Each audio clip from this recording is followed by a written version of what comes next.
بسم اللہ الرحمن الرحیم۔ نبی محترم صلی اللہ علیہ وسلم پر جب رب ذوالجلال تقدس و تعالی کا یہ فرمان نازل ہوتا ہے وَأَنذِرْ عَشِيرَتَكَ الْأَقْرَبِينَ،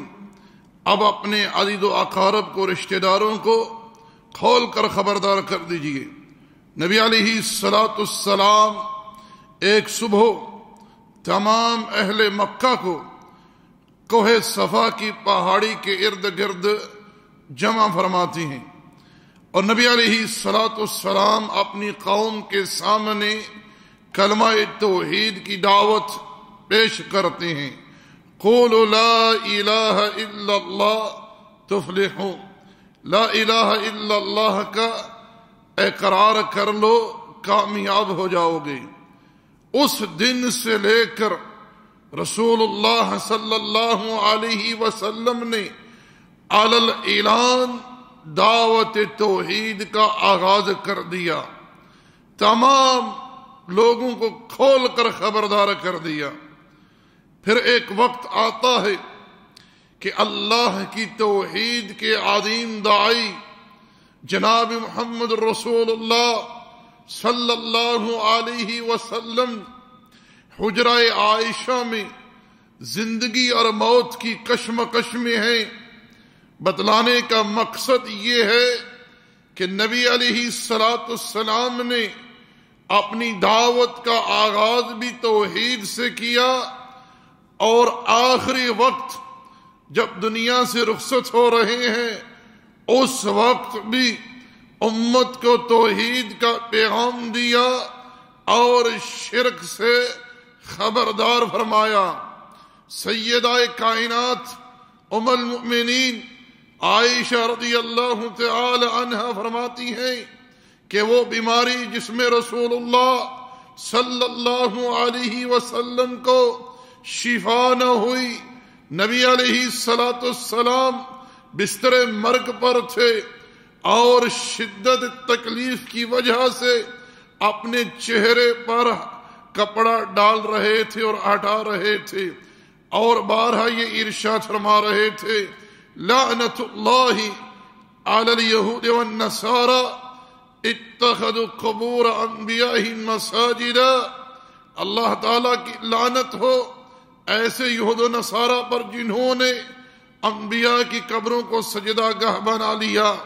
سیدہ عائشہ فرماتی ہیں کہ نبی علیہ السلام کا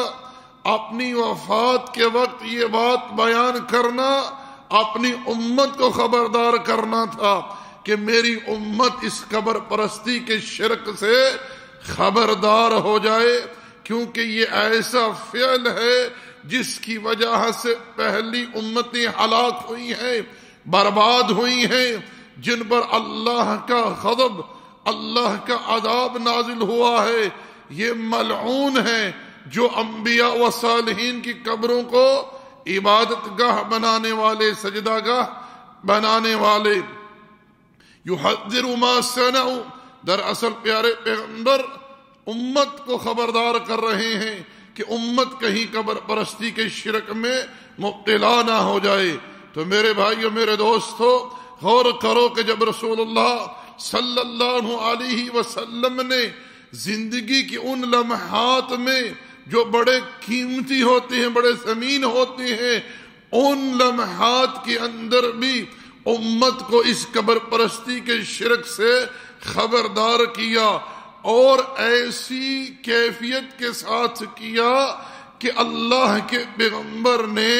جو رحمت للعالمین بنا کر بھیجے گئے، جن کو طائف کے دن پتھروں سے زخمی کیا گیا، آپ لہو لہان ہو کر ایک کھائی میں گرے، اتنی تکلیف کے بعد بھی کسی پر دعا نہ کی، کسی پر لعنت نہ کی، لیکن زندگی کی آخری لمحات میں آپ دنیا سے رخصت ہو رہے ہیں اور لوگوں پر لعنت کر رہے ہیں، ایسے لوگوں پر جنہوں نے انبیاء کی قبروں کو سجدہ گاہ بنا لیا، عبادت گاہ بنا لیا۔ اے مسلمانوں، ہمارے لیے درس ہے، نصیحت ہے، ترغیب ہے، ترہیب ہے نبی علیہ السلام کے اس فرمان میں کہ ہم اللہ کے پیغمبر کے اس فرمان کو اپنے سامنے رکھیں اور لوگوں کو اس قبر پرستی کے شرک سے خبردار کریں، کیونکہ رسول اللہ صلی اللہ علیہ وسلم نے اس نازک وقت پر، اس مرحلے پر امت کو اس طرح، اس انداز سے، اس اسلوب سے خبردار کیا، ڈرایا کہ اے لوگوں خبردار ہو جاؤ، یہ جو کام ہے قبر پرستی، قبروں کو پوجنا، قبروں پر عبادتیں کرنا، درگاہوں پر، مزاروں پر، آستانوں پر جا کر امور عبادت سر انجام دینا، یہ وہ فعل ہے جس کی وجہ سے پہلی امتوں پر لعنتیں برسی ہیں، وہ ملعون قرار پائے۔ اور پیارے پیغمبر بھی ارشاد فرما رہے ہیں، لعنت اللہ علی الیہود والنصارى اتخذوا قبور انبیائہم مساجدا، اللہ کی لعنت ہو ایسے یہود و نصارہ پر جنہوں نے اپنے انبیاء کی قبروں کو سجدہ گاہ بنا لیا۔ اللہ کے بندو، پیارے پیغمبر علیہ السلام فقط اتنا فرما دیتے کہ قبر پرستی جو ہے یہ حرام ہے، شرک ہے، اس سے باز رہو، ہمارے لیے کافی و شافی تھا۔ لیکن اللہ کے پیغمبر نے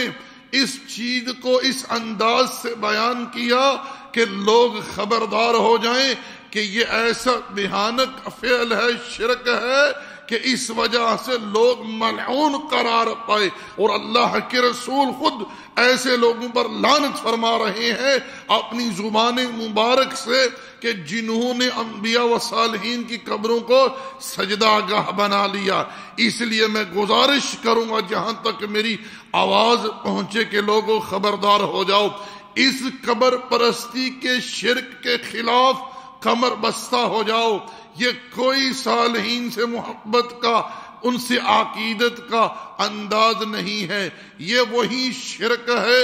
جس شرک کی وجہ سے پہلے قومیں برباد ہوئیں، جن پر اللہ کا غضب، اللہ کا عذاب نازل ہوا۔ رب ذوالجلال تقدس و تعالی سے عافیت کا سوال ہے۔